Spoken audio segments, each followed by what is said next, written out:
आप लोग जो ये वीडियो देख रहे हैं, चाहे नौकरी पेशा हो, बिजनेस ऑनर हो या स्टूडेंट, किसी ना किसी ने कभी ना कभी ये जरूर सोचा होगा कि काश टीचर ने जो होमवर्क दिया है वो अपने आप ही हो जाए।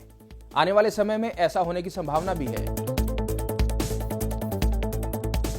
इसीलिए तो साल 2023 के शुरुआत में ही 5 जनवरी को टेस्ला और ट्विटर के मालिक इलोन मस्क ने एक ट्वीट किया, it's a new world, good bye homework. इस ट्वीट के कई मायने निकाले गए। आजकल आप एक ऑनलाइन टूल की चर्चा सुन रहे होंगे, नाम है चैट जीपीटी। ये टूल है क्या, इसके बारे में चिंताएं क्या हैं, इसे क्रिएटिविटी और गूगल तक के लिए खतरा क्यों कहा जा रहा है, आज हम इसी के बारे में बात करेंगे। तो क्या है चैट जीपीटी? 30 नवंबर 2022 को दुनिया में चैट जीपीटी यानी chat generative pre trained transformer नाम के एक आर्टिफिशियल टूल ने डेब्यू किया। इस सिस्टम को ओपन एआई नाम की कंपनी के लिए साल 2015 में सैम एल्टमैन और इलोन मस्क ने विकसित किया था। यह नया सिस्टम ऐसा कंटेंट लिख सकता है जो बहुत ही सटीक होता है और इंसानों के लिखे जैसा ही प्रतीत होता है। फिलहाल इस प्रोग्राम में कुछ कमियां भी देखी जा सकती हैं, लेकिन वक्त के साथ ये टूल और स्मार्ट होता जाएगा। इसे पसंद करने वाले इसकी तारीफों के पुल बांध रहे हैं, लेकिन कुछ लोगों के मन में इस नए टूल को लेकर डर भी है।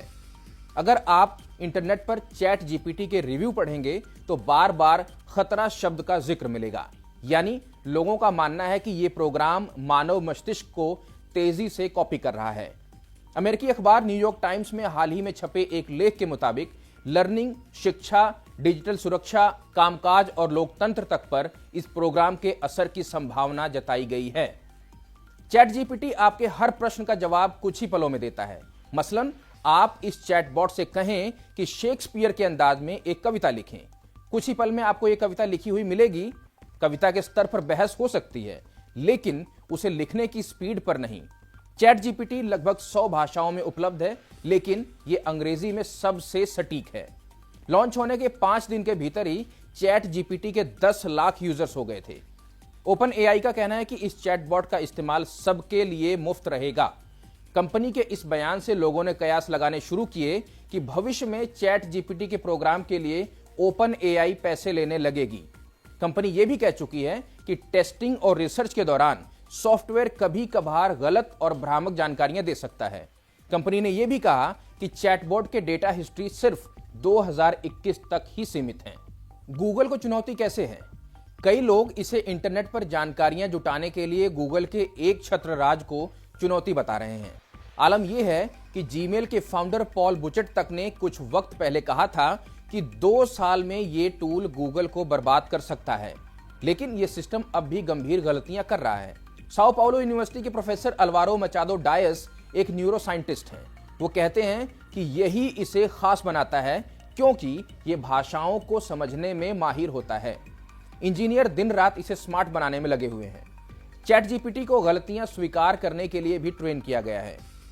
अब सवाल यह है कि क्या यह क्रिएटिविटी के लिए खतरा है? जिन नौकरियों में शब्दों और वाक्यों पर निर्भरता है, उनमें खतरे की घंटियां बजनी शुरू हो गई हैं, जैसे कि पत्रकारिता। अगर सिस्टम और बेहतर हुआ तो पत्रकारों की नौकरियां कम होंगी और संभवतः एक समय ऐसा भी आ सकता है कि जब उनकी जरूरत ही ना पड़े, क्योंकि हर आर्टिकल चैटबॉट ही लिख देगा। लेकिन जिस क्षेत्र में सर्वाधिक चिंता है वो है शिक्षा। न्यूयॉर्क में छात्रों को चैट जीपीटी के जरिए अपने असाइनमेंट करने का इतना लोभ हुआ कि सारे शहर में आनन फानन में चैट जीपीटी को सभी स्कूलों और सार्वजनिक डिवाइस पर बैन कर दिया गया। यूके में एग्जाम रेगुलेटर ऑफ क्वाल और शिक्षा विभाग इसका प्रयोग कहीं नकल के लिए ना हो पैनी नजर बनाए हुए है।